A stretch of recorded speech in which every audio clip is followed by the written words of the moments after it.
Bruce, you must have something really good too. Of course I do. It's Bruce Danielson, and I guess I'm here to entertain you too. All right, good evening, everyone. Welcome to our Tuesday, August 11th, Sioux Falls City Council meeting. Thanks for joining us tonight. We'll go ahead and get started by reading our roll, please. Council members Erickson. Here. Jensen. Here. Kiley. Here. Selberg. Here. Sale. Here. Starr. Here. Brecky. Here. All right, we're honored to have Reverend Brett Best back with us. He has given our invocation before. He's a pastor at Emmanuel Baptist Church. So thank you, Reverend Best, for being back with us. I'd ask that you stand for that invocation and then stay standing for our Pledge of Allegiance. If you would pray with me, please. Our God, our Heavenly Father, we have enjoyed this day. I pray that we have seen your hand at work in the great movements of creation. We have received from the bounty of your love, and we gather here tonight to do the great work of being community. We appreciate the leadership that these men and women provide, and would ask, Lord God, that you would give them extra wisdom tonight, give us all grace for one another, and help us, Lord God, as we build a community to do it not just tonight, but every day as we go forth, joining our brothers and sisters in this great city. We pray this in the name of Jesus. Amen. Amen. I pledge allegiance to the flag of the United States of America and to the republic for which it stands, one nation, under God, indivisible, with liberty and justice for all.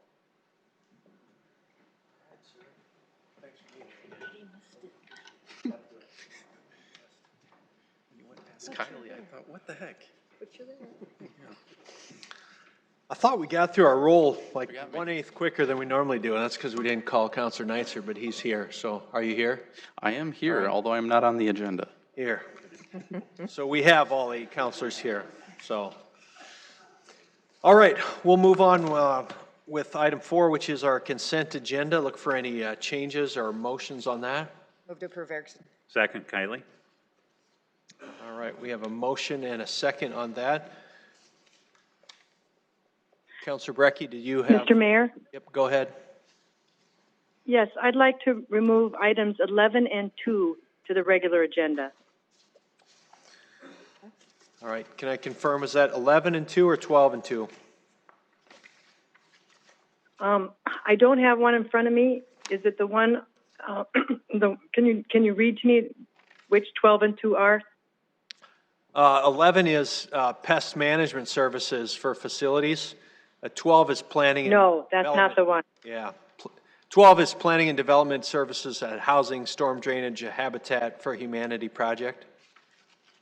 Yes, that's the one. Got Thank it. you. Okay, so we'll pull items 2 and 12. Any other changes, council? All right, then we'll take a vote on this, please. Council members Erickson. Yes. Jensen. Yes. Kiley. Yes. Neitzer. Yes. Selberg. Sale. Yes. Starr. Brecky. Yes. All right, that passes 8-0. We'll move to item 9, which is our regular agenda. I'd ask for a motion on that, please. Move to approve Erickson. Second, Kiley. All right, motion by Counselor Erickson, seconded by Kiley to approve this. Any discussion, council, on our regular agenda?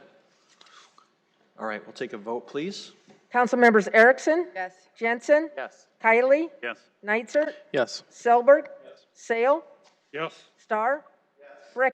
All right, that passes 8-0. We're public input for tonight. As a reminder, input during this portion will last no more than 3 minutes per person, and in total lasts no more than 30 minutes. During general public input, the topic that does not appear later on the agenda.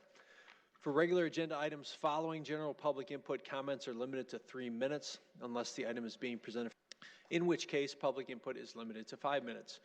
For all regular agenda items, comments are limited to the agenda item under consideration only. So at this time, I'd like to invite general public input. Denise, please note our time here is 7:04. Good evening. Good evening, Mayor Tenhaken. Good evening, distinguished members of the Sioux Falls Board. I'm the Dean of the Augustana University School of Music. I speak to you this evening As a member of our community, as an educator, as a parent, and as a veteran of our United States Air Force, to add of the Sioux Falls Municipal Band. During my 4 years of active duty as an officer in the United States Air Force, I was stationed in Washington, D.C. as a conductor with the United States Air Force, was to honor, inspire, and connect with the American public through the medium of music. We performed ceremonies, parades, and outdoor concerts for heads of state, veterans. In my time here in Sioux Falls, I have seen our municipal band take this same mission on at a fraction of the cost. It is impossible to qualify the pride that I have and plays a medley of the songs of the armed forces. And I get to stand with my family, and I get to stand with my fellow service members when we hear our song. And to see an 80-plus-year-old fight to stand at attention during their service song is nothing short of inspiring.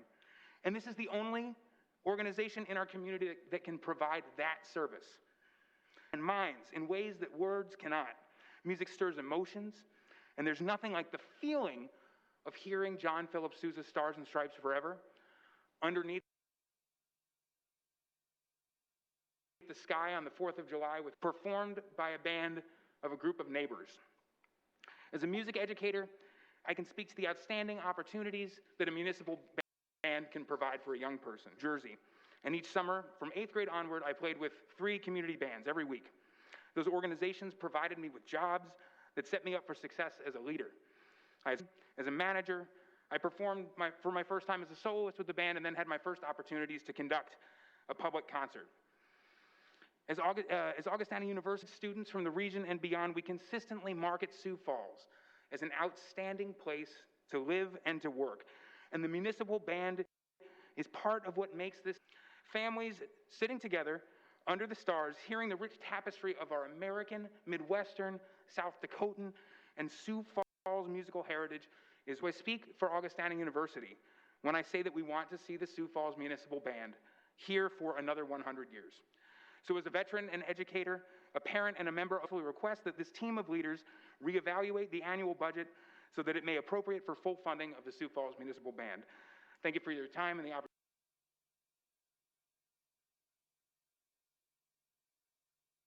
opportunity to speak. All right, thank you. Good evening. Good evening.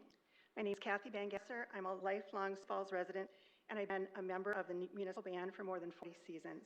But tonight, I'm here as a fundraising professional with 36 years of experience raising philanthropic funds in Sioux Falls. When I learned that city administrators want to cut all funding for the municipal band, suggesting that it would be easy to just privatize the band and have it raise all of its own funding, I was shocked and dismayed. Anyone who has worked in fundraising knows that this would not be easy at all. Not any year, but for sure, not this year. When fundraising professionals anticipate a campaign, develop an analysis tool called a chart of gifts. This analyzes the number and size of gifts needed to reach a campaign goal. It also analyzes the number of qualified prospects that would be needed at each level of giving. I prepared a chart of gifts for the privatized band that the city is proposing, and I have copies here if the city would like to see it. As I did this, I talked with 2 fundraising colleagues in Sioux Falls. Between the 3 of us, we have more than 100 years of experience and 4 fundraising certifications. We agreed that it would not be nearly enough to raise the band's previous budget of $130,000. You would need much more than that. You need to hire firms for accounting, payroll, and auditing. You would need to buy liability insurance for the band and the board.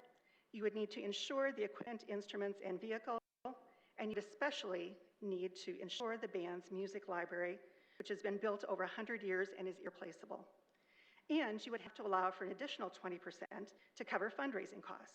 You'd have to raise $180,000 to privatize this band's $130,000 city budget.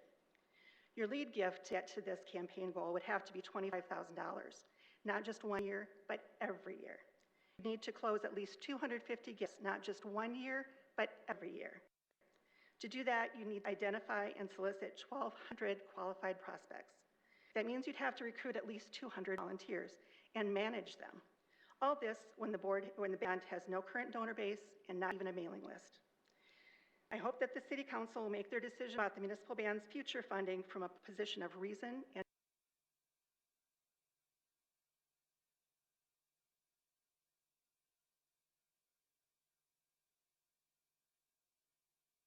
facts rather than wishful thinking. Thank you. Thank you. Good evening. Good evening. Robert Colby, resident negative neurological stimulation of the gluteus maximus. I understand that the band has been cut, but it's considered a minor cut. And what can you do about minor cuts? And I thought politically there's something in it for everybody, and I thought the mayor and staff could use these. Band-Aids, good for minor cuts. Hope it'll help. It's good for lightweight, breathable protection. Good information on here. Stays put so you don't have to. Covering wounds can help protect you against dirt and germs that may cause infection. There's nothing worse than a minor cut that gets infected. So, for those who are in power and can do something about it, how about some Band-Aids for a minor cut in the band?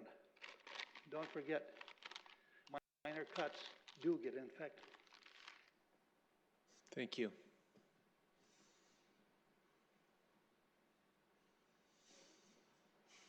Good evening. Good evening. My name is Susie Gary Weber. Excuse me. And I've been a resident of Sioux Falls since 1983. Thank you for allowing me to speak tonight. I'm here to sing the praises of not only the municipal band, but of the Parks and Recreation Department as a whole. Sioux Falls Parks and Rec has a gold standard in the state, in the region, and on a national level. And as I'm sure you're all aware, they have just completed their third accreditation through the National Parks and Recreation Association. Well done. Led by Don Kearney and his professional staff, that is not an easy feat. And for 29 years, I know that for a fact because I was an employee until 2017. In order to be accredited, you have to prove diversity in programs, in facilities, land management, securing donations, partnerships, all of those things on a professional level. The municipal band is part of that professional level. Music is one of the criteria. There's 150 at less count that you have to check the boxes and prove. Professionalism of the staff. Many of the band have degrees. Chris Hill, his qualifications are above and beyond. The longevity of the band, the calls that Chris fields from across the nation because of the longevity of the band. And most important, I think, for you all to know is that they have a recorded performance in the archives of the Smithsonian. I'd be interesting to know how many other acts that have performed on Sioux Falls stage have that to boast about.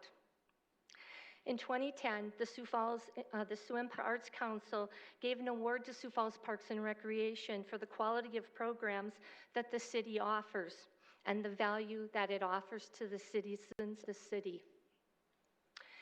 In 2020, that award would not be given because in the last 7 years, 7 of the following 7 programs that were in-house programs have been eliminated. Youth band for kids 5th grade through 12th grade, summer singers, 2nd graders through 12th graders, jazz at Faywick, music at the Falls, Artists in the Parks, which takes artisans and musicians into the summer supervised playground program, and the historical tour program, which partnered with the museum and the transit authority.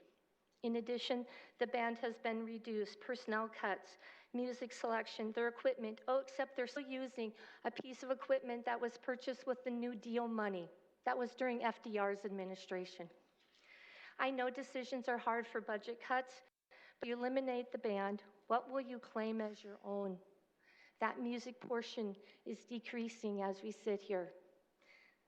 This is Americana at its finest, and Sioux Falls is a great place to live, and it's one of the things that makes it so good. Thank you very much. Thank you.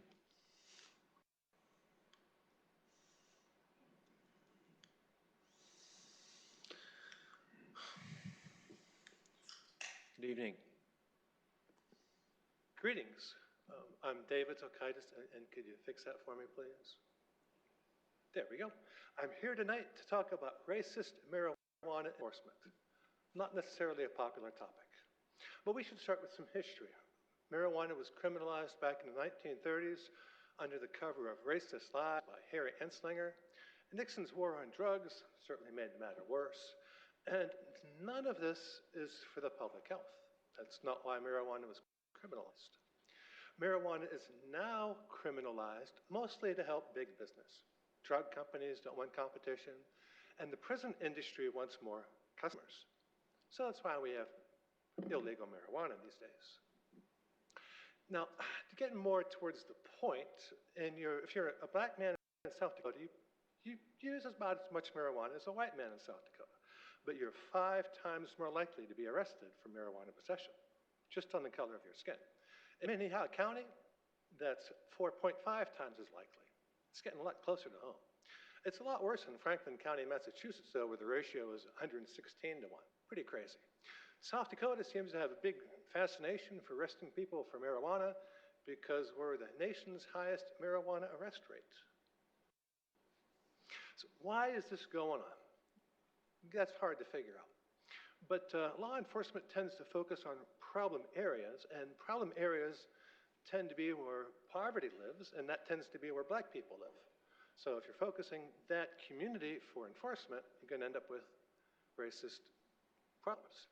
And then people also look for the exceptions. So anybody who's a little bit weird, a little bit darker,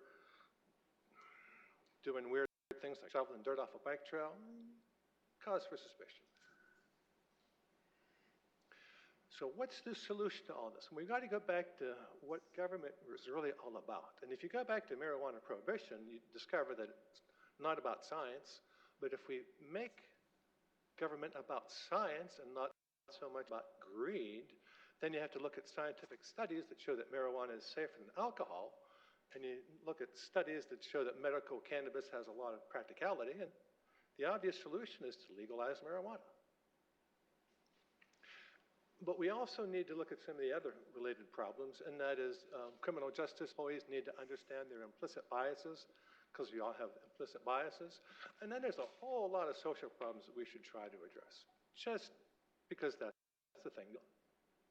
And I think that, you know, we should try to have a colorful life and enjoy things. And that's a sunset I took a couple of weeks ago when I was having a good time. So with that, good evening, everybody. All right, thanks. Anyone else here this evening for general public input?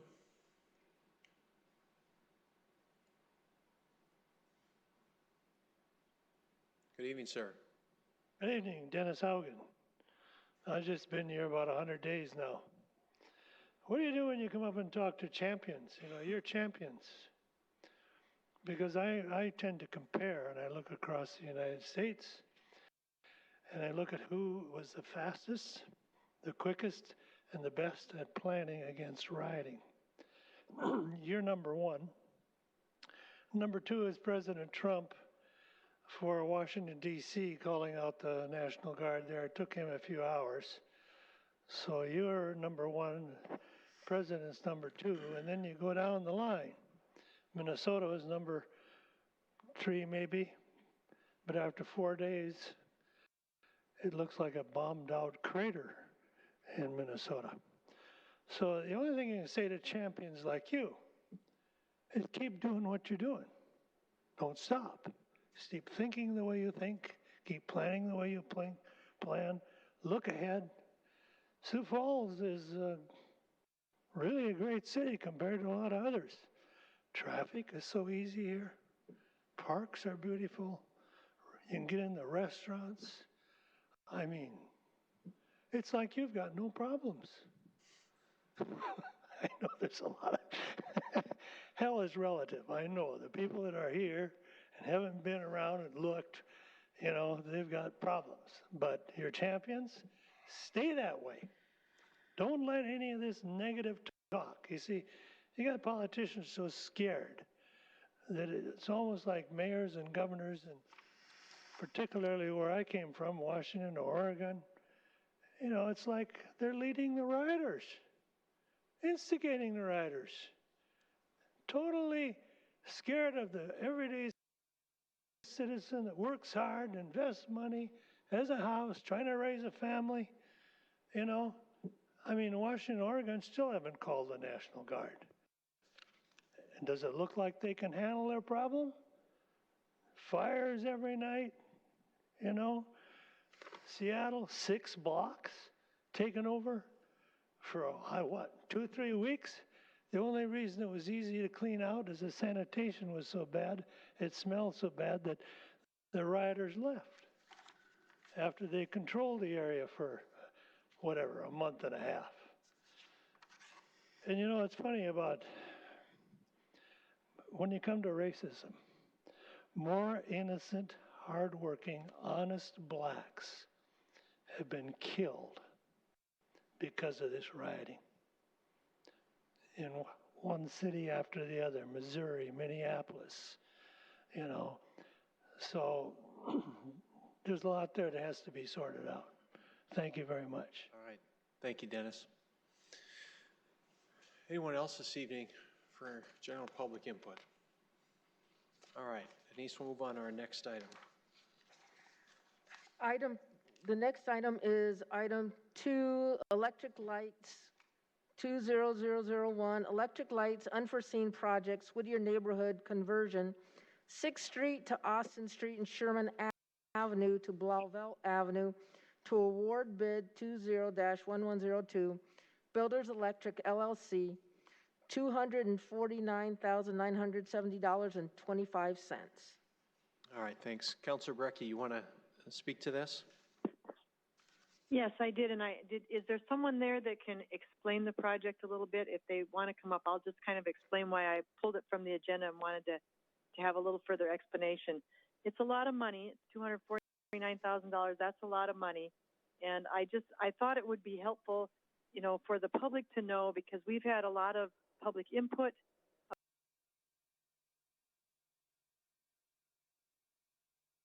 about issues at Handyman and that we had for a while ago and at Wallalia, you know, over in that Whittier neighborhood.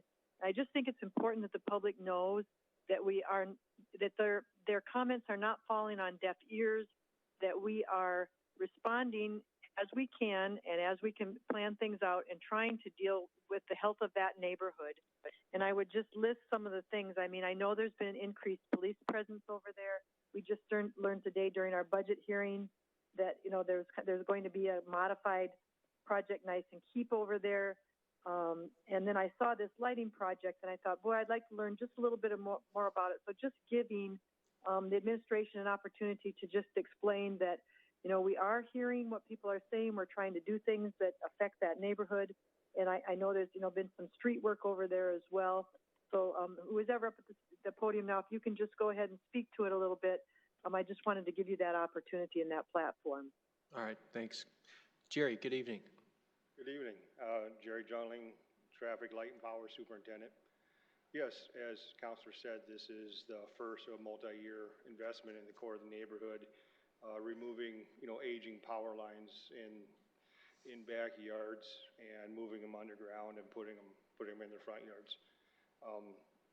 It serves two purposes. I mean, one is to beautify the neighborhood and invest in the core, and it is an aging infrastructure, and we want to do it new and right to reduce outages and increase reliability. All right, thanks, Jerry. Councilor Brecky, you have any other? Can you tell me what the boundaries are for the project? Off the top of my head, I believe they were Austin to 6th and Summit Cliff Avenue, I believe. It's about 5 square blocks. Thank you. I have no further questions. All right. And I do appreciate your coming to the meeting tonight to share that with us.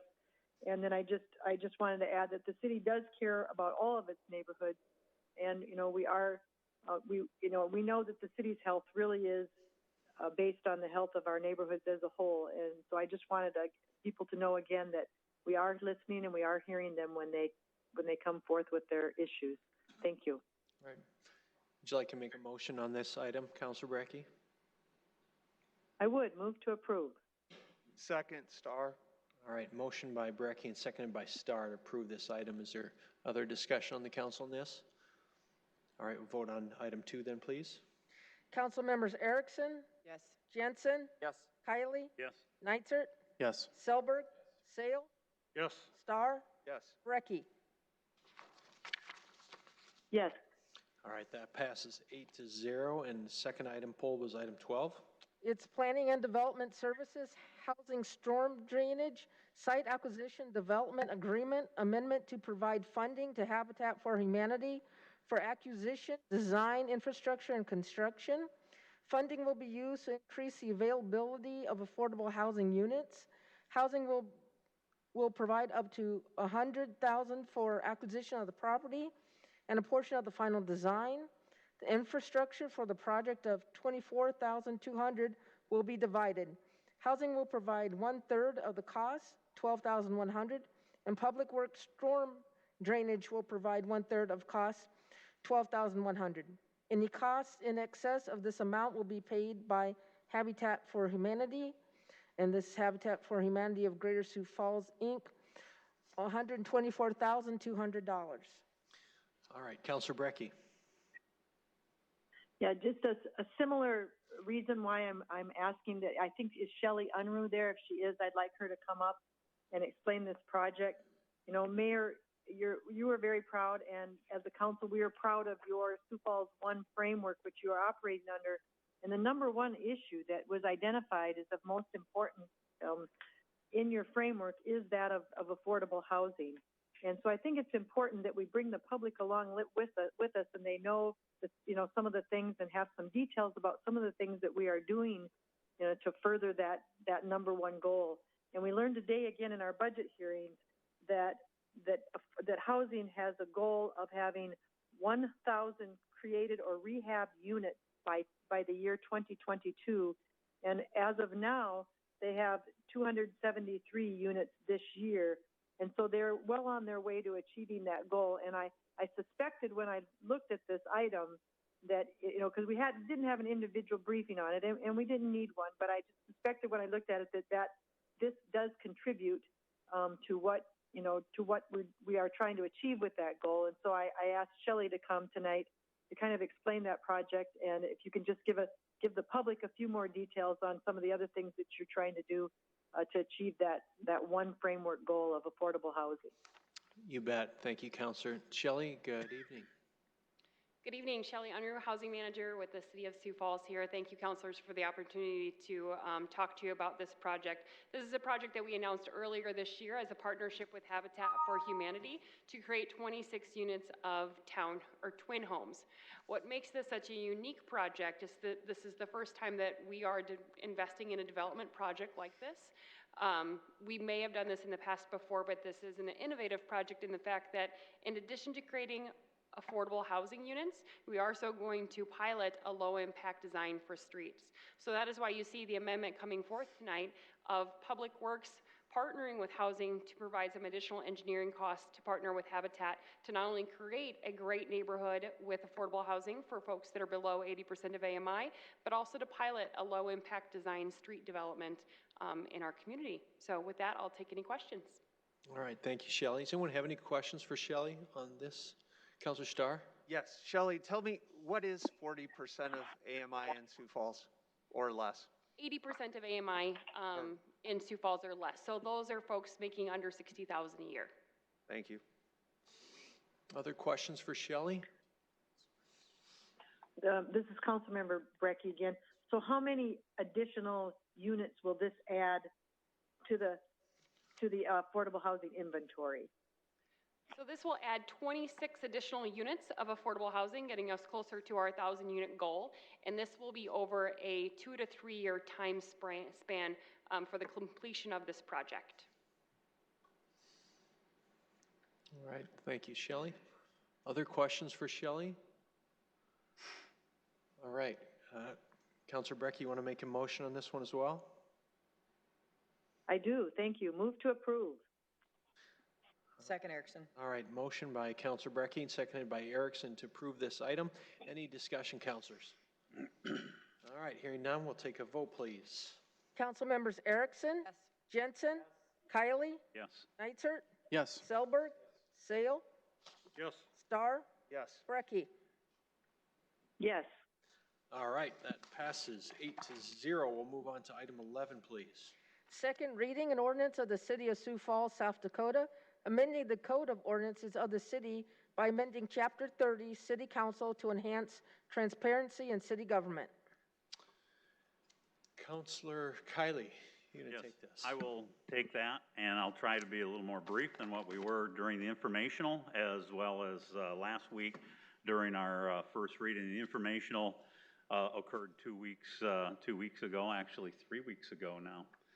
So anyway, this is modifications to ordinances 30.002, 30.014, and 30.022, which basically deal with special meetings, items added after the agenda deadline, and then our ordinances, resolutions, motions, and other documents requiring council approval. And all of them have three things in common. One, that there must be now background provided on any of the action items. Notice must be available to the public and posted to the city website. And I'll back up just a little bit. The background on the action items has to be delivered to the city clerk and to the city council members. And then the third item that's all have in common, notice must arrive at least 24 hours prior to the meeting or by 4 p.m. the day prior to the meeting, whichever occurs first. And then the item that applies only to ordinance 30.022 is that the regular agenda will include the proposal's sponsor, whether it is the mayor or the two city councilors bringing the item forward, or if it's a private applicant, if it is the case of a rezone, a right-of-way, street vacancies, licenses, things of that nature. And petitioners are usually or currently listed on the Planning Commission agenda, so we're just simply taking their lead and bringing that forward to the City Council. So basically what we get, the public will receive, with the exception of information that is specifically exempt from disclosure under state public records law. And we're hoping that counselors and public alike will just find this more to their liking, provides the information to them, the same information to them, and to access your electronic copy, you just have to go to the city website to view meetings, click on the agenda packet, and then everything is included there. So it's just, we think that we can do better than what we have. Not that it's been terribly bad, but we just feel that we can make some improvement, and that's what this ordinance is all about. Thank you. All right, thank you, Counselor. All right, is there anyone from the public who would like to speak to this item tonight?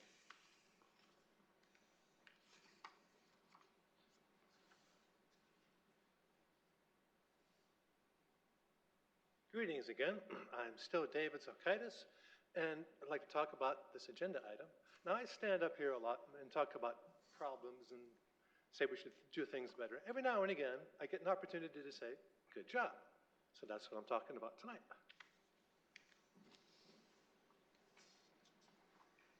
So the updates to the city ordinance will require special meetings to get more notice.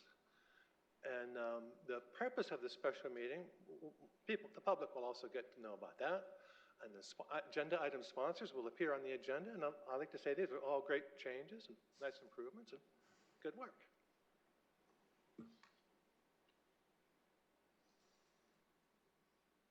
Now, since I'm here one more time, I have to show one more nice landscape.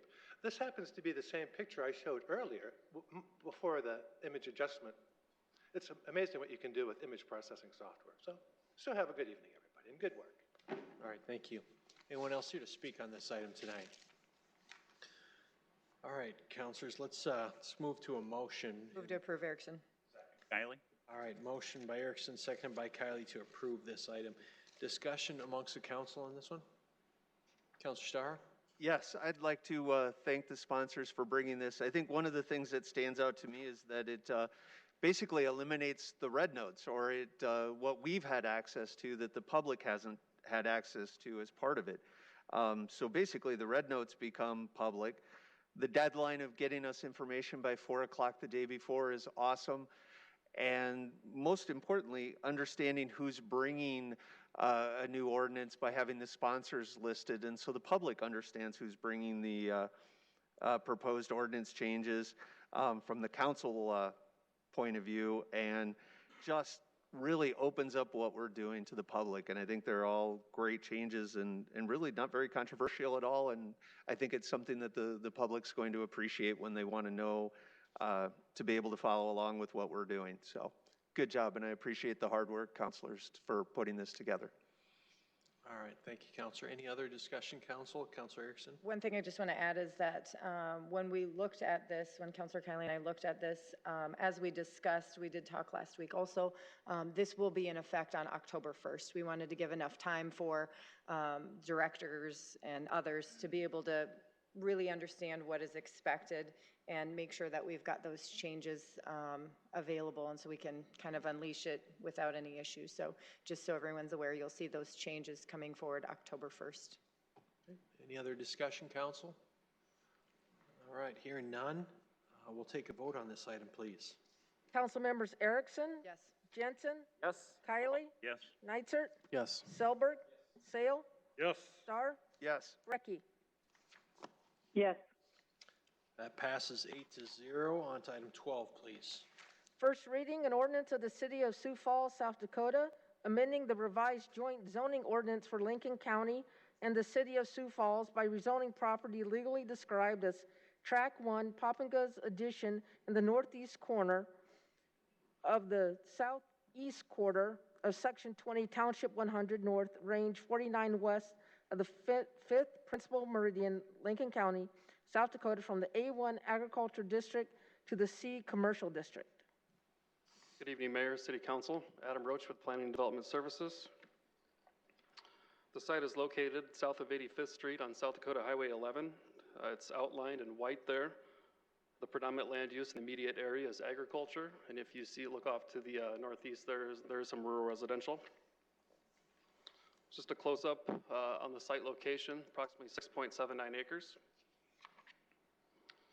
This is the concept plan, pretty rough at this point, but they've made some progress, and we do have some updated renderings in the PowerPoint presentation here. The applicant is proposing 80 outdoor vehicle spaces you see on the south side of the property there, and 56 condo units that will be individually sold off on the north side and kind of in the middle of the property there. A couple site renderings just to provide some scale of the project. Again, it's about a 7-acre site. They're proposing to construct about 90,000 square feet of storage condos. And if you think about like the east side Shopko site, it's similar in size and scope to that in terms of the building footprint and the parking lot, not the mini mall, just the Shopko site. It's hard to get some scale when you're out in the country, so just want to provide a little municipal context there. So with this, what we're looking for is a move ahead to the second reading for the joint jurisdiction meeting. So I want to provide a little overview of the comprehensive plan and the joint jurisdiction. So the comprehensive plan is a tool used to improve the built environment, facilitate community development policy, inject long-range consideration into short-range actions, and bring professional and technical knowledge to bear on the making of decisions concerning development of the community. The intent of the comp plan is to provide both Sioux Falls and Lincoln County officials with information needed to respond during joint jurisdictional proceedings. And the overarching intent of the comprehensive plan is to develop and shape policy that helps guide the future ordinances, budgets, developments, and master plans. So a 2040 comprehensive plan analysis of the site. Both city staff and Lincoln County staff recommended denial of the project to the Lincoln County and City Planning Commissions. Both commissions unanimously denied the project as the project does not conform to the comprehensive plan. A development of this intensity is best suited for sub-regional and community employment center designations you see on the very top of your screen there. The nearest employment center designated neighborhood, while the proposed development is located approximately 2,500 feet south of this commercial node, and approximately 1,000 feet from the southernmost major intersection here. What we generally look for in terms of commercial access is 660 feet from those primary arterial intersections. The site is part of the Tier 3 growth area, which essentially means that development will be made available within 15 to 24 years in terms of services. And the comprehensive plan identifies the section of land as future residential with a park, a library, school, to service the neighborhood. So just some incompatible land use examples around the community that we've grown into as Sioux Falls has grown up.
If you look at the top left, there's a lack of buffering on the site here, and this is what they're looking at.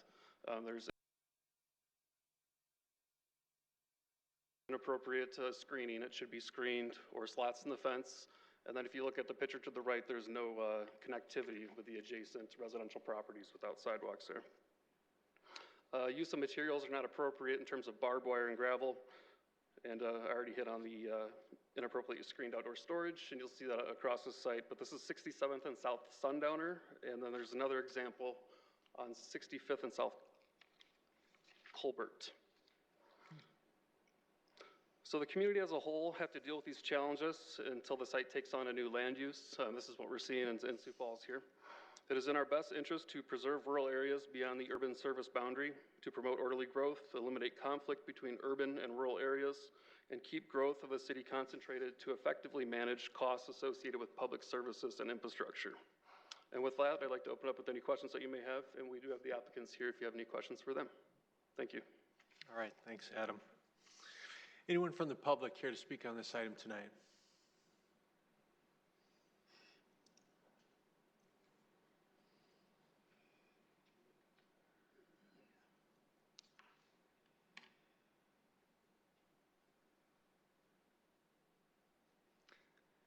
All right, hey everybody, my name is Eric Bendong with Rec Storage, one of the owners of the acreage we're looking at getting rezoned from ag to commercial.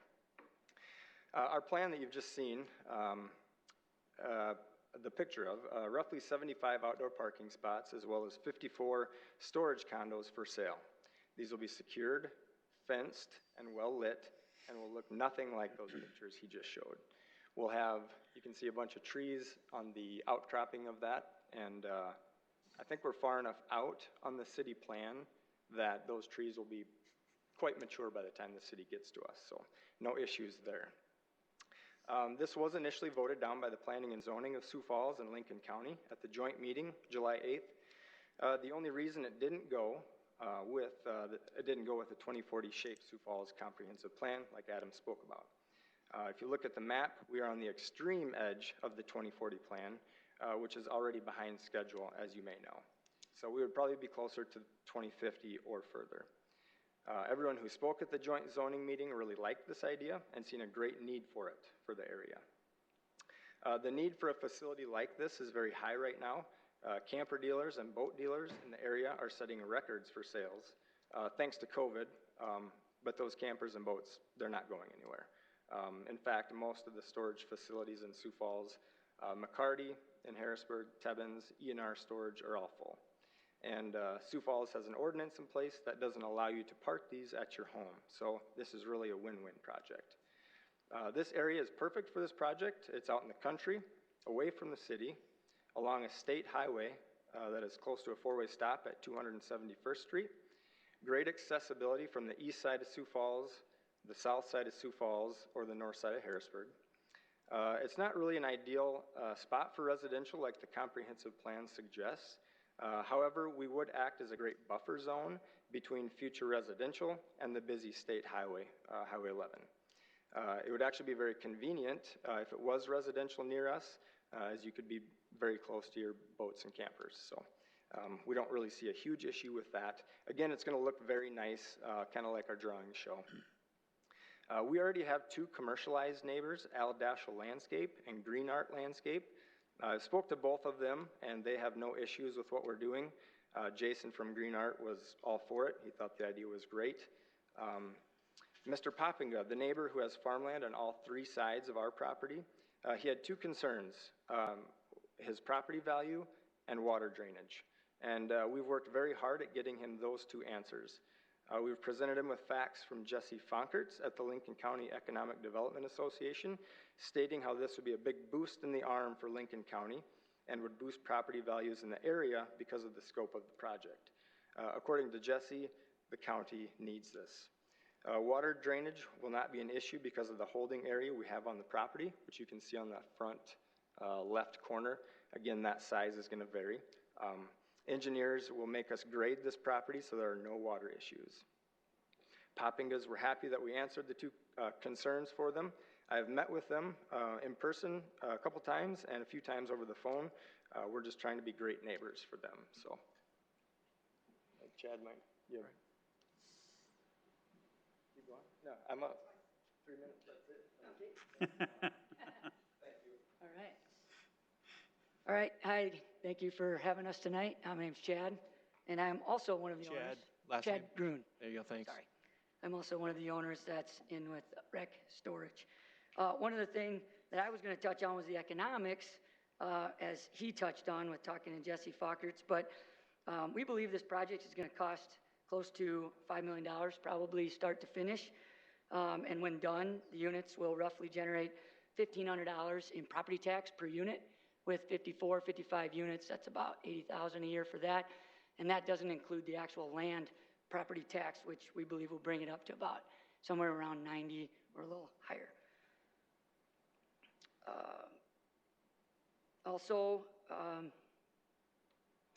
I'd also wanted to point out that we have gotten a couple text emails from some of the buyers actually in support of this and really wanting it to go through. And that is all I have. Right, thanks, Chad. Thank you very much for your time and input. Anyone else here to speak on this item tonight? All right, let's move into some questions. Councilors, do you have any questions for the applicant or for staff? Councilor Neitzert? I do have a few questions for staff. I did go out and visit this site. So first of all, is the controlling ordinance, Chapter 158, the joint zoning Lincoln County regulations? Can you say that again? Is that the controlling ordinance, is that Chapter 158, the joint Lincoln County? It's the Lincoln County ordinance, that's the controlling ordinance. Not our joint one, the actual Lincoln County ordinance is what controls? Yes. Okay, so we need to refer to that. Correct. Is part of your objection to this the fact of how many things could be done on commercial that maybe this isn't, that it would open the door to a lot of other things? Or That does give us a lot of concern. I think it's 71 different uses could be opened up on the site if it's rezoned commercial.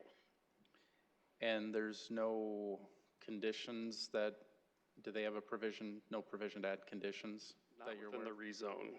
Does it have would it go to a conditional use permit hearing next? It would have to go to a conditional use permit where we would be able to provide other conditions. And that would be the Joint Planning Commission that would address that? Yep. And that would be the end of the line? Until they go through a conditional use permit process, correct. That would rezone the property on the 25th, and then they would still have to go through the Lincoln County conditional use permit. Okay, I'm very familiar with the Sundowner location, and I get what you're talking about. One thing that, so what about when somebody says to you, and there's some logic to this, it's a very busy road that it's abutting, that you wouldn't necessarily put single family on that sort of a road, that maybe this is appropriate? What would I say to that? I guess we see single-family residential all up and down Highway 11, even in the city limits here. And of course, it does have a transitional buffer from, single-family, twin home, other higher intensity uses near the nodes. So kind of like at 57th Street or some other where you have like a double frontage lot, say single family may back up to, you would envision like single family or twin homes backing up to this road and this being like a housing subdivision? Is that kind of what you'd envision in the future? That's what the comprehensive plan indicates, is that it will be future residential with the planned park, library, and things of that nature. So that's what we're going off of. This was a couple thousand feet north or south, closer to one of the intersections. You'd be more supportive? Correct. Yeah, because it's closer to that commercial node with the access points, and it tends to generate less incompatible uses in the future.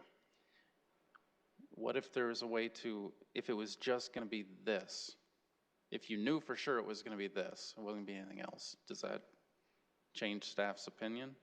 It certainly helps a lot, and any clarification on, items like this are things that we don't want to see in the future of our community. So addressing things like those in the conditional use permit would be appropriate. And maybe finally, if I can, Mr. Mayor, without having looking at the Lincoln County regulations, are they more like this, where you can do the barbed wire stuff, versus, as an example, near where I live, there's storage units, but it's what they call residential compatible. They have roofs, and it really, from looking at it from the outside in, it kind of just looks residential. And you certainly don't have chain link fences. There's certainly a big difference in the two, absolutely.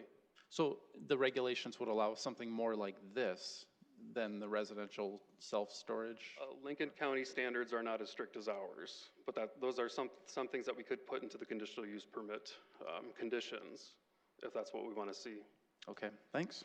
Yep. Other questions, Councilor Kiley? Thank you. Adam, as long as we have this picture up there, may I ask which existed first, the storage area or the residential area? I would have to say the storage unit existed first, and then the residential area grew out as the city kept annexing south. Okay, so the developer had their choice of whether or not they were going to build residential homes or apartment complexes or twin homes or fourplexes. I'm not sure what their thought process was, but they decided to build on the storage units here. And the residents that purchased the homes were fully aware of what was there when they purchased their home? Absolutely. Okay. I too was out at the location, and my initial thought was what works against them is the depth that it goes from east to west, because that could potentially encompass, if you build. On the way home, I took 271st Street to the west, and I came across another storage unit with the same type of shape, and it was somewhere between Highway and 11 and either Cliff Avenue or Minnesota Avenue, I'm not sure. So how is it that was allowed? But perhaps Jason has some insight. Thank you, Adam. Jason Bieber with Planning and Development Services. Just to make the T road, are we going north and south on? I'm going west on 271st, which would take you right out to the T exit, the northernmost T exit. 14. One of the reasons why that one was maybe recommended for approval, and actually we learned a little bit of lesson in that aspect where we had a vision plan to really see how that entire area was going to work. We've already run into some drainage issues with that property. The difference between, in our opinion, between that one and a residential adjacent to that, this one, if you kind of think about it, some good questions from Councilmember Neitzer, but think about 69th Street and 9th Street. Southeastern would be 85th on this. You see you have some commercial development there. You have the offices. And then the T road on the south, 106, up to 69th Street is where you have 4-unit townhomes. On the south side, you kind of have some apartments and different things like that.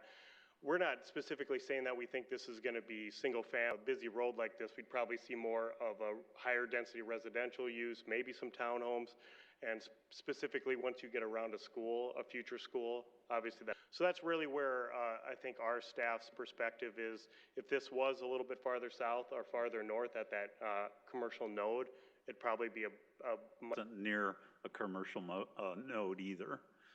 Seemed to be somewhat central between either Cliff Avenue, Western and Tallgrass.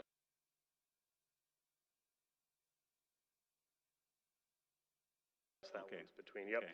But it was that Veterans Point, so we kind of thought that that area would develop more of an industrial or higher density residential as you get up to Veterans Parkway there. Okay, and Councilor Knights had already addressed so if there was a way that we could nail it down where it is this project and this project only,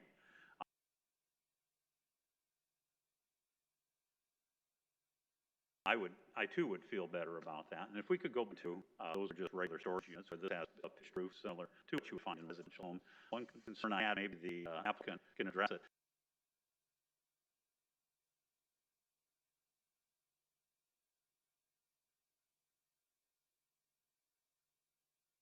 The area to the left, where we have some RVs parked in an open air area there, when I was out there, I was told that was not going to be paved. Can I ask that?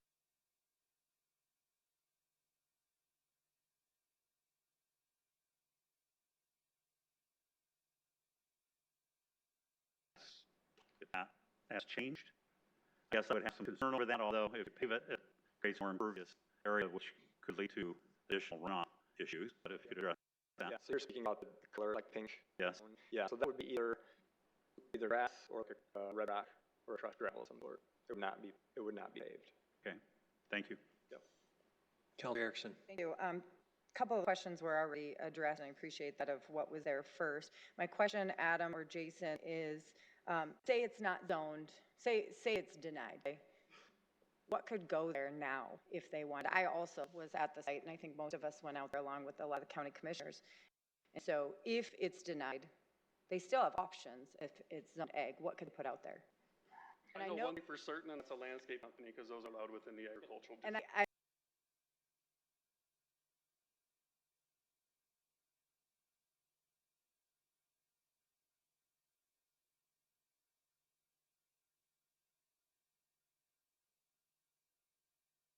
And I'm kind of being facetious because I know the answer. Yep, they currently are running, I believe, a business out of there. Is it a contractor shop, something like that? But the commercial businesses he's talking about, those are zoned agricultural, which is allowed in the county and the agricultural district. So they do something like that on this parcel. It's currently a house. They could keep it as a house. They have other options. One thing too is I know there's some concerns about conditions on the rezoning. One thing with the joint city Lincoln County zoning ordinance, it's an older version similar to before Shea Places, so there are a lot of conditional uses that are required on pretty much anything they do there. So that's one of the things that we've been talking about with us and the Lincoln County staff. If this would be approved by the joint council and planning, or county commission, we would probably try and recommend quite a few conditions on the conditional use permit to make it feel more residential compatible and more residential in style. And then those aspects, they would be able to, if they didn't agree with the conditions that we were presenting and the Plan Commission approved or denied or whatever, they do have that ability to come in front of you guys again for to appeal that conditional use. So the applicant has options if we put some conditions on there, just for us to feel better if this did get approved to make it more residentially compatible. So. Okay, thank you for that too. Thanks for going a step further, because that was another question I had, is if there's a representative from the county here to discuss those steps and conditions as far as, you know, this picture that they show us, to sure this happens. If we can add, you know, a lot of those trees are there and they're mature, they're awesome. If we can keep those trees, add some more, making sure that it is workable with that. That doesn't answer my question. So going back to if it stays ag, what it could be, they could build a great big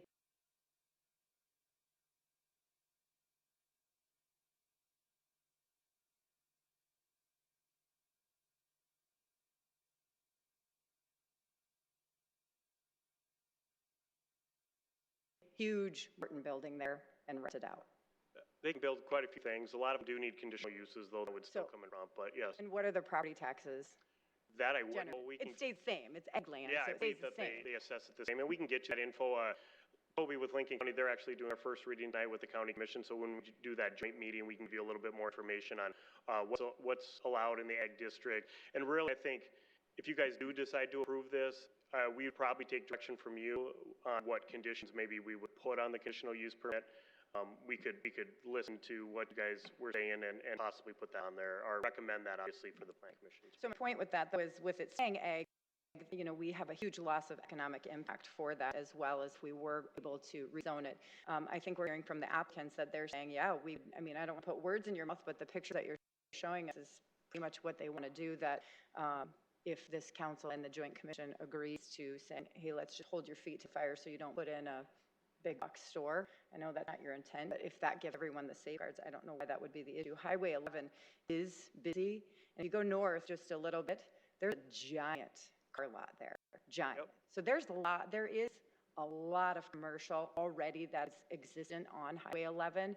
And so I get that we need a plan. I get that. I 100% agree that plans are there, but we see plans change all the time. So I feel like we need to accommodate from time to time if it's a plan that we can live with, that would allow additional transition with those, where it goes with that. I think that there's certainly opportunity with that.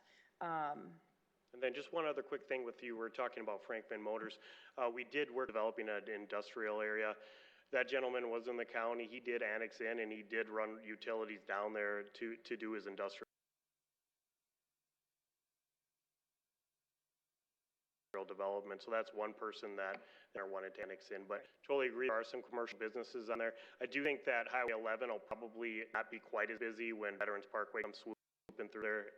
When that happens, we don't know that obviously, but I think that because it'll actually cul-de-sac down by 69th Street, right. Highway 11, so it'll change a little bit of the traffic flow down here, but yeah, but that could be 25 years. Yeah, I mean, we don't know the I don't have a crystal ball. Funding of when highway. I could be retired by then, but yes. Too. I mean, I know I won't be done by the time I'm off the council, which is a year and a half. So I know that's for sure. It won't be in my time. I'm just hopeful that we can come a little bit together with the commercial we already see on Highway 11. With that, if we can place some stringent conditions to making sure that everyone knows the expectations of what is going to be there. This is a little bit different than, I think it's a high-end storage facility, and so I'm just hopeful that we can find the conditions to come together. And if you pull up the other map too, one last point I want to make, if you pull up with the floodplain, you're not going to have a whole lot more residential homes going to the south because you cannot put them too close to the floodplain as well. And so you're really landlocked as far as how far residential can come on that Highway 11 to the south. There's not a lot of land. It's almost a stone's throw away from their property. So I'd be careful of that too with that floodplain. Thank you. Councilor Kiley? Really, two other things. One, this is not your normal storage facility, and the applicants didn't bring that out, or maybe I missed it, but it's actually owner-occupied. The individuals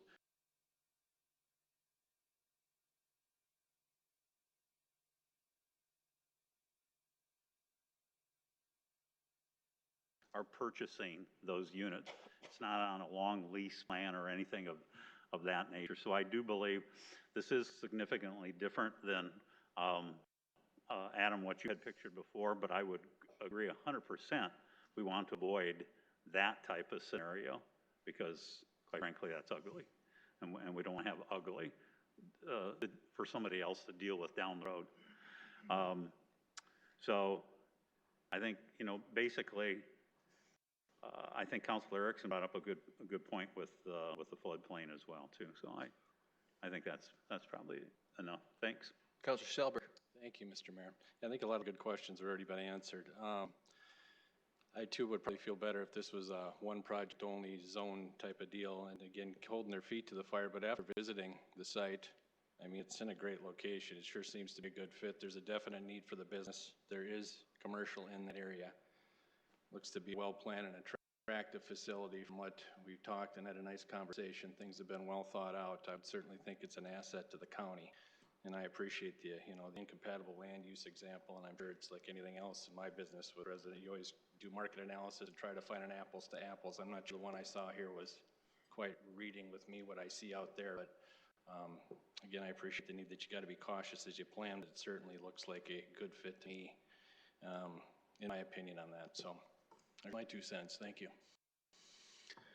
All right, I'd look to entertain a motion on this item. Go ahead. Move to approve. Second Erickson, set the date on Tuesday, August 25th. All right, motion by Kylie and seconded by Councilor Erickson. That's to, set a second reading for Tuesday, August 25th for the joint Sioux Falls City Council, Lincoln County Commission meeting. Any discussion, council, on that motion? All right, let's take a vote on this then, please. Council members Erickson? Yes. Jensen? Yes. Kylie? Yes. Nitzert? Yes. Selberg? Yes. Sale? Yes. Star? Yes. Brecky? Yes. All right, that passes 8-0. Item 13. A resolution vacating a portion of the 66-foot wide section line right-of-way and abutting 10-foot utility easement within said properties as shown on Exhibit A. Kurt? Good evening, Mayor and Council. Kurt Peppel, Public Works Engineering. This section of line right-of-way is near the south end of Arbor's Edge Addition in East Sioux Falls. Norman Engineering, on behalf of the property owner, submitted the right-of-way vacation petition pursuant to South Dakota law and complies with the street vacation policy. The vacation request has been coordinated with City Parks Department and Game Fish and Parks due to its proximity to the Big Sioux River. No road exists there today, and vacating this will aid in the development of the area. We did identify a misspelling in the third property description and would request an amendment. It should read Outlot B in lieu of Outlet B. Engineering does not have any concerns with the vacation and we request your support. Thanks, Kurt. Anyone from the public here to speak on this side? All right, councilors, do you have any questions for Kurt on this? Move approval. Nitzert. Second, Kylie. All right, motion approved by Nitzert, seconded by Kylie. Mr. Mayor. Councilor Nitzert. Motion to amend the third property description by changing outlet to outlot. Second. All right. Kylie. Motion by Nitzert, seconded by Kylie on that. Let's vote on that change, please. Council members Erickson? Jensen? Yes. Kylie? Yes. Nitzert? Yes. Selberg? Sale? Star? Yes. Brecky? Yes. All right, that passes. So we're back to the main motion as amended there. Any other discussion on this, council? All right, let's vote on it, please. Council members Erickson? Jensen? Yes. Kylie? Yes. Nitzert? Yes. Selberg? Yes. Sale? Yes. Star? Yes. Yes. All right, that passes 8-0. Item 14. A resolution approving the special assessment role for the mowing of weeds and grasses in various areas in the city of Sioux Falls, South Dakota. Good evening, Matt. Good evening, Council. Matt Tobias, Planning Development Services. I'm going to bear with me 1 second here while Dan gets this logged in really quick. No problem. Dan's logging into our InterGov system, which we talked about today. Budget system, budget meeting. The work we're doing tonight, the assessment roles, this first one is for mowing. It's from the mowing of weeds and grass. And for Councilor Jensen, this is work the city has initiated to a property owner to actually conduct the work on the property. So we've given them notice they have failed to do the work. We've hired a contractor, gone on and done the work.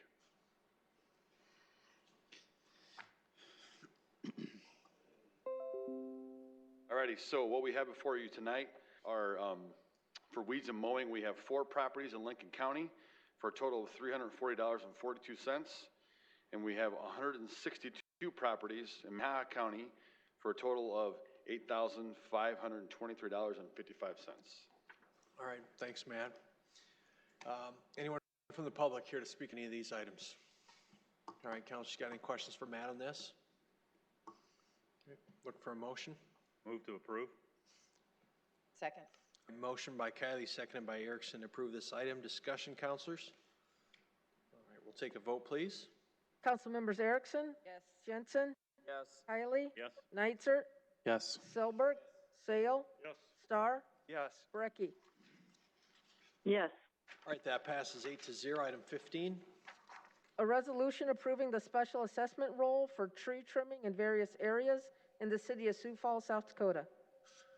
Good evening, Kelby. Good evening, Mayor, City Council, Kelby Maris with Parks and Recreation. The assessments tonight are for tree trimming of low-hanging branches over streets and sidewalks. both trees growing in public right-of-way and private trees that impact the public right-of-way, and 1 private tree removal in Minnehaha County. Be happy to answer any questions you may have. Thanks, Kelby. Anyone from the public here to speak on any of these? All right, councilors, do you have any questions for Kelby on this? I do, Mr. Mayor. Starr? Yes, Mr. Maris, what's been done to, by the time it gets to this point, because I went through the list of them, and it's kind of embarrassing for some, and some appear to be, that I looked at were people who may not be able to afford it or elderly, and I'm trying to balance, you know, you don't want to embarrass people, but by the time they get to this point, they've received sufficient notice and had the opportunity to make the payments. So, I mean, it is a public embarrassment by being on this list. Well, it's a way for, you know, the city to recoup the cost for bringing the properties into compliance with the ordinance. So they do receive an initial letter that gives them a deadline for trimming the trees to ordinance heights. We then do a second inspection, and at that point we leave a door hanger and giving them some additional information. And then with a secondary deadline, and then we come back again. And if the trimming is not done to ordinance heights, then we do trimming and invoice the property. And then they do, of course, do get an invoice, and then they get communication beyond that it's coming through this process. Well, I guess a point in all 3 lists, there was a major healthcare organization in town on the list for $150. And then we have people who look like it appears that they may be elderly. So I guess my question really is, are there people on the list that have contacted you that have said, I just can't afford this, or is it just a neglect of the process? I got to assume there's at least some that are on the list that are having some financial concerns to make the payment. I would say that at this point there isn't. You may remember that in 2020 we've got the assistance program.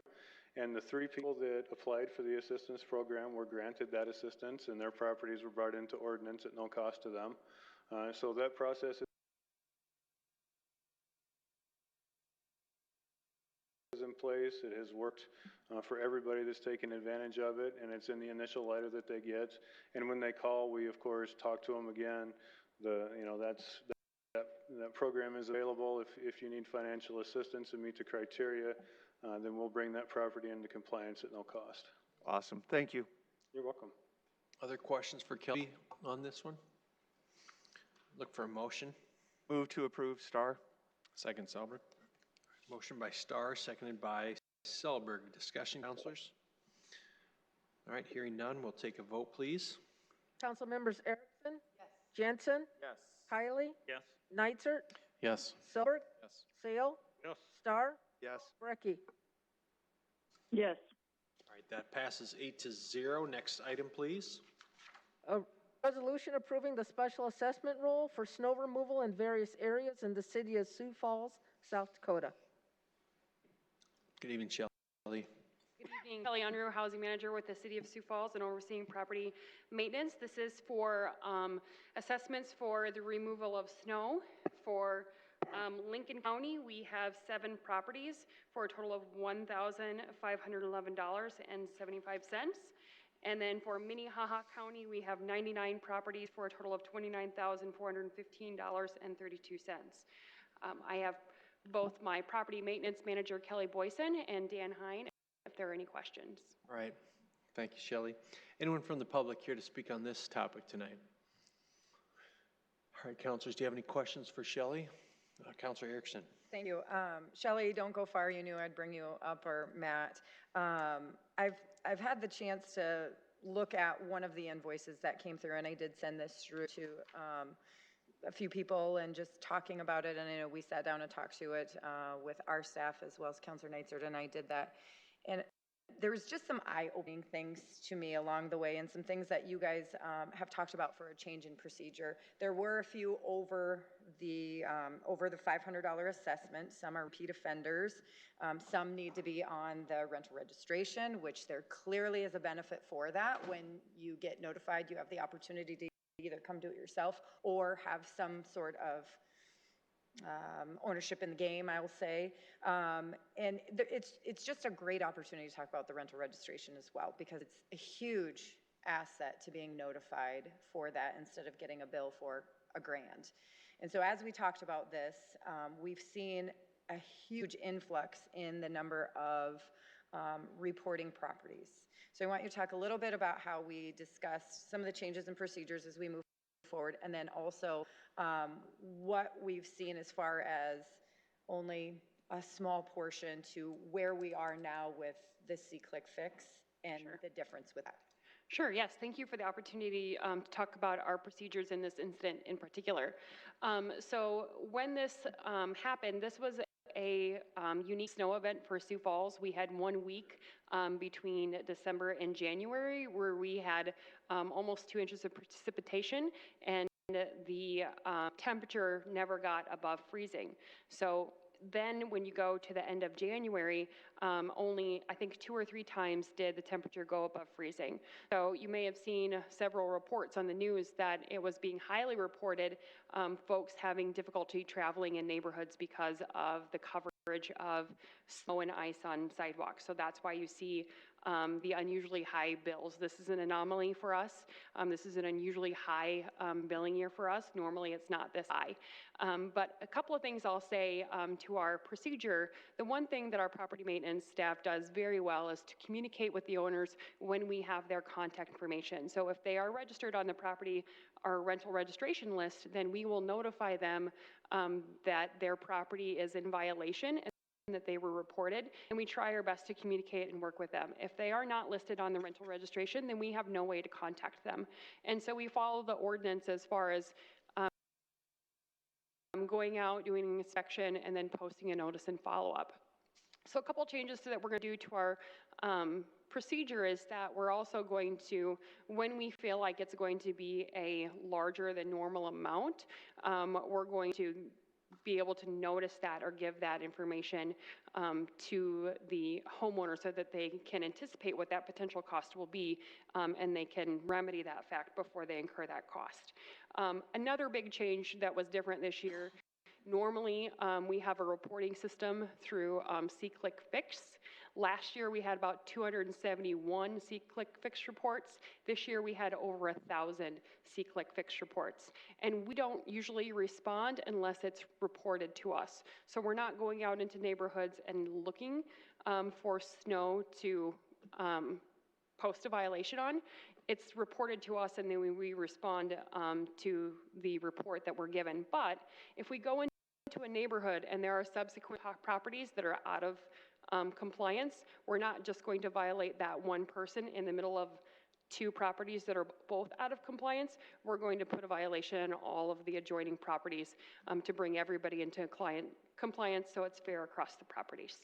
Thank you so much for that. And one of the C-Click Fix benefits is it makes it really easy to be able to notify that. But it does come with, additional work for many people, and I get that as well. And by no means do I want my questions to you or any of the others to be as if that I don't want people to maintain their properties, because that is the goal. We want to make sure they maintain it, and we don't want to just write it off for a $25 fee because no one would do their snow removal for a low nominal fee. One of the other things that we discussed too that I'm super excited about the opportunity for you guys to take a look at is really that text notification too. As a property owner myself, it would be really nice to be able to get text notifications. If we can do push notifications that, hey, we're coming through your neighborhood to plow or other things like that, letting those homeowners know that immediately, whether it's to fix your sidewalk or your trees or whatever. If we can do push notifications with so many other things, I just cannot imagine there's not some sort of technology that Greg could probably even write. Just kidding, Greg, but something that could be done easily to get more information out, and really pushing that rental registration is a big deal to making sure that we're here to partner with you and help you versus be the heavy-handed person that comes in. So thank you for that, and thanks for meeting with us and clarifying a lot of that up. Sure. And one extra thing I'd like to add is we actually do have that technology. It's called Neighborhood Connect. So I was informed in between meetings today that that was something that we were trying to bring online before COVID hit. And then when COVID hit, we had to switch our priority over to our building services side. So with Neighborhood Connect, individuals will be able to register for those email alerts. So that is something that we'll be looking to pick up and re-roll out now that we're through the wave of the pandemic. So thanks for highlighting that technology, and we're looking forward to sharing that with the community. Councilor Neitzer? Would that also include one-off messages, not just to a whole neighborhood? For example, your person puts in the thing in the computer, there's a violation or whatever, that if I was on file, that something would zing to me and say, a violation has been logged on your property, here's what you need to do or something? Yes, so I believe it will have that capability, and I just learned of it before the meeting. I think Matt Tobias might know a little bit more about that if you have some additional questions, but yes, it will have the capability, if you receive a violation, to send you that email notification right away. Great, thanks. Other questions for Shelley on this item? All right, look for a motion on this one. Move approval. All right, motion by Selberg and seconded by Kylie to approve. Discussion, council? All right, we'll take a vote, please. Council members Erickson? Yes. Jensen? Yes. Kiley? Yes. Neitzer? Yes. Selberg? Sale? Yes. Star? Yes. Brecky? Yes. All right, that passes 8-0. Item 17, please. A resolution approving the special assessment role for litter removal in various areas in the city of Sioux Falls, South Dakota.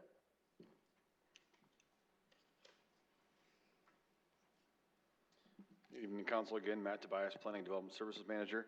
I'm bringing this item forward on behalf of the Health Department.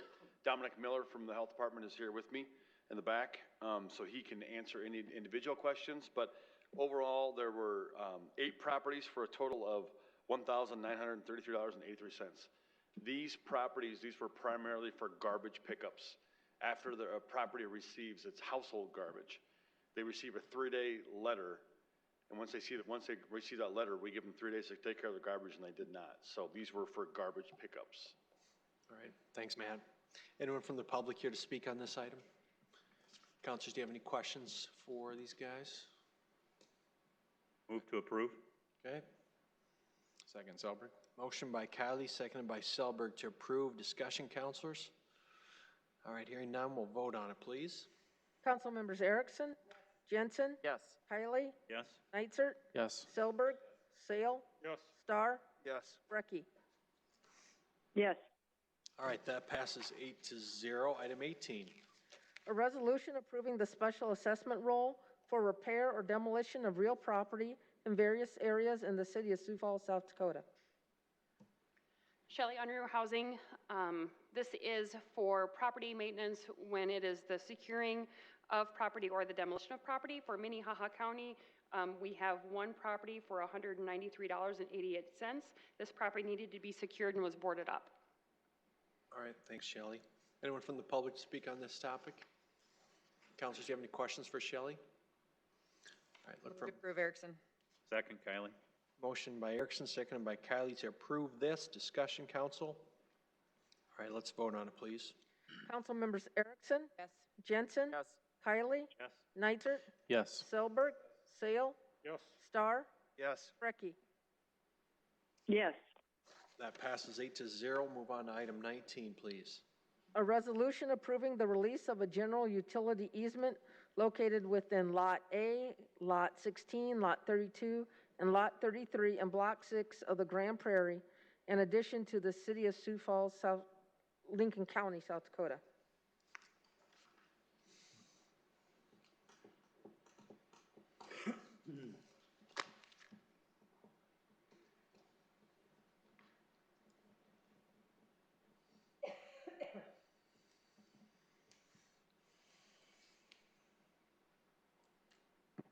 Good evening, Mayor and Council. Kurt Peppel, Public Works Engineering.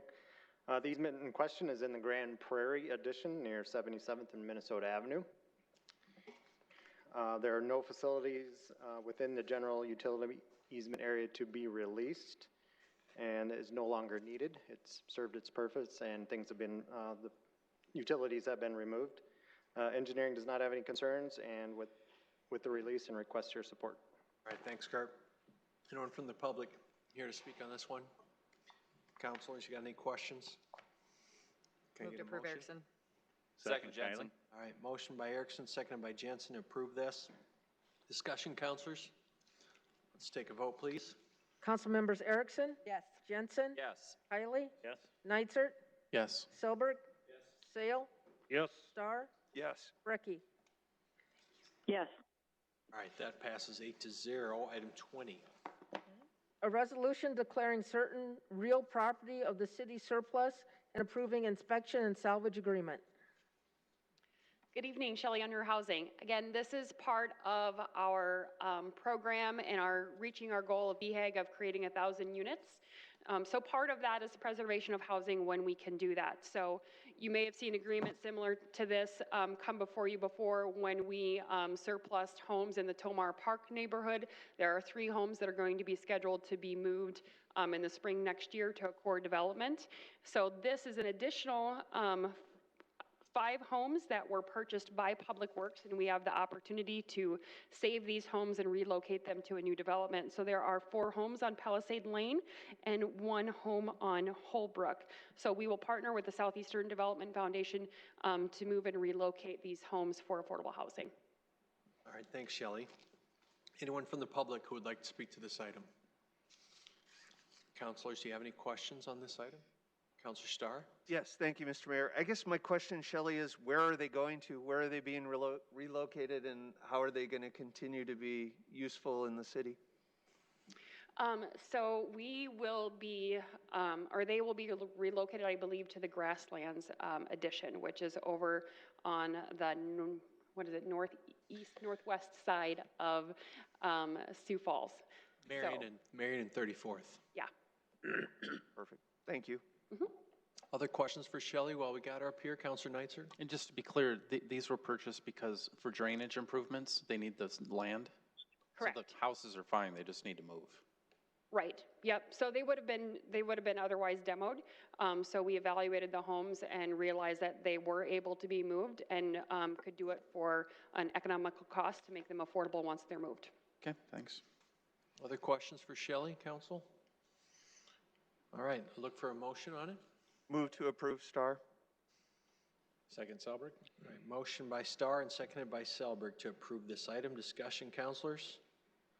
All right, hearing none, let's vote, please. Council members Erickson? Yes. Jensen? Yes. Kiley? Yes. Nitzert? Yes. Selberg? Yes. Sale? Star? Yes. Brecky? Yes. That passes 8-0. Next item, please.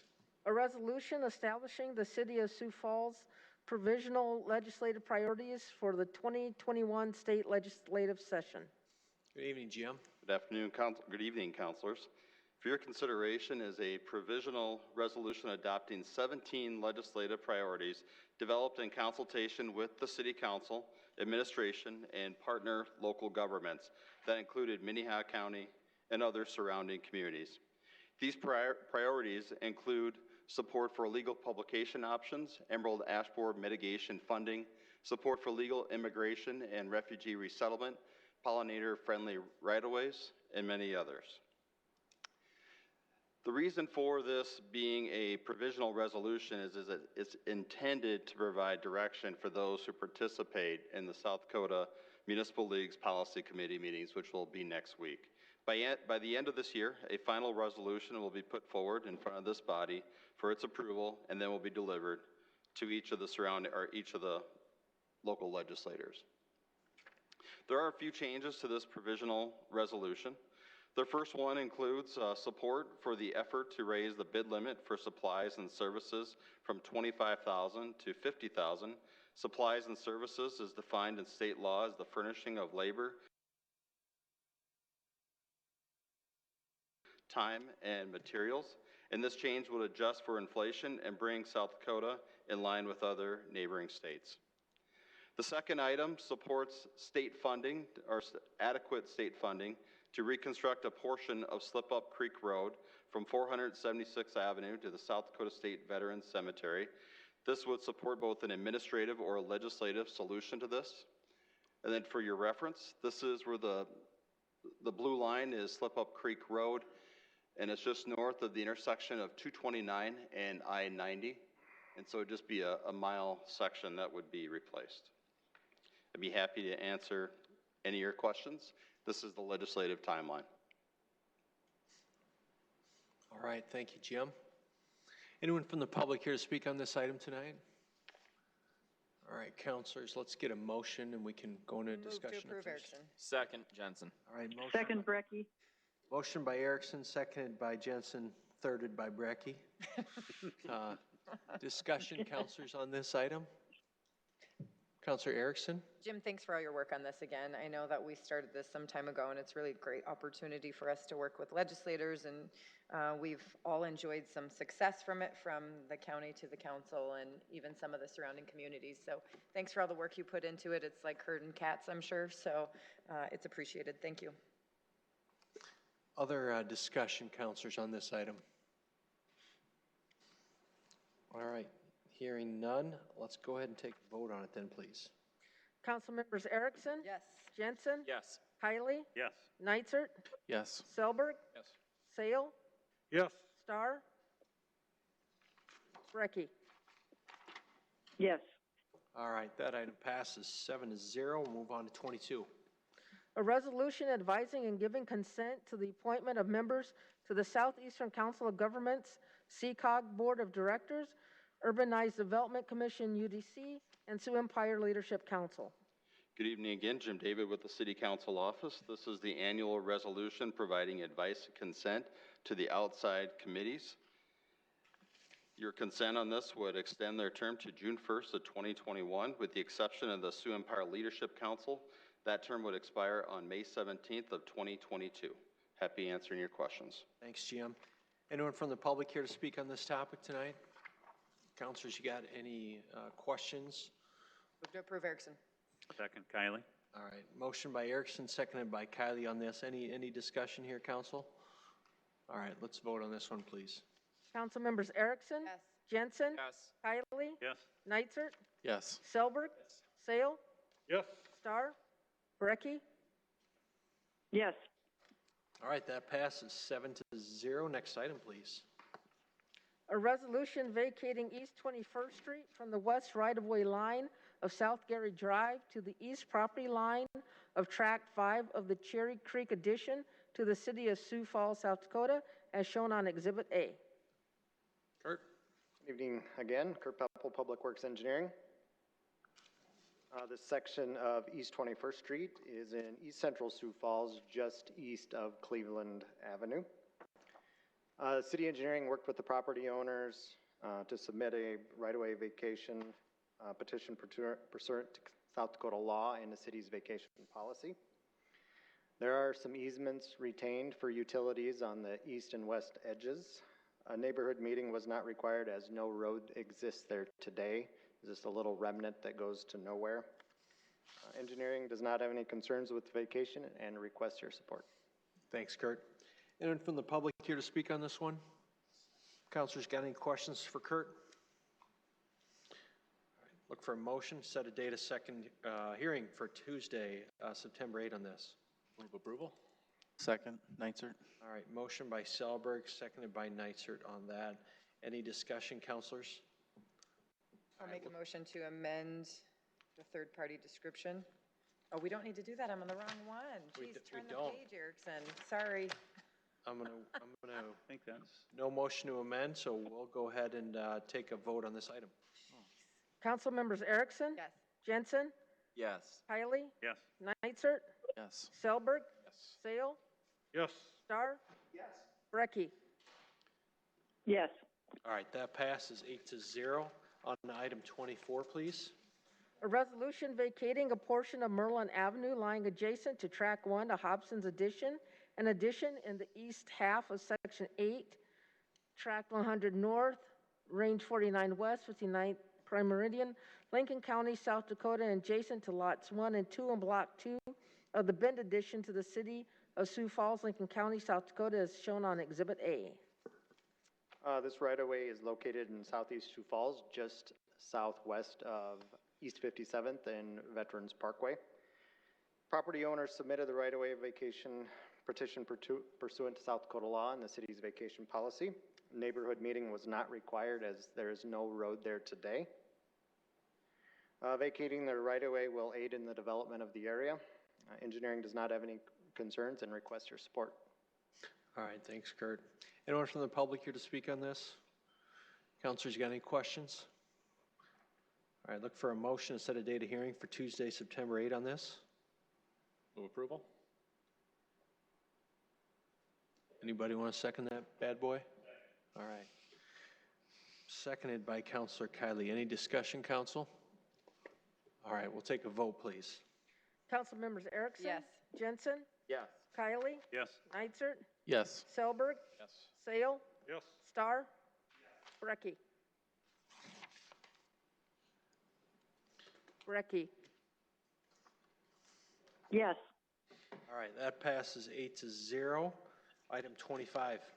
Notice of transfer of appropriations on the memorandum dated July 31st, 2020. Counselors, any new business? Mr. Mayor, I'd just like clarification on number 23. Were our notes incorrect?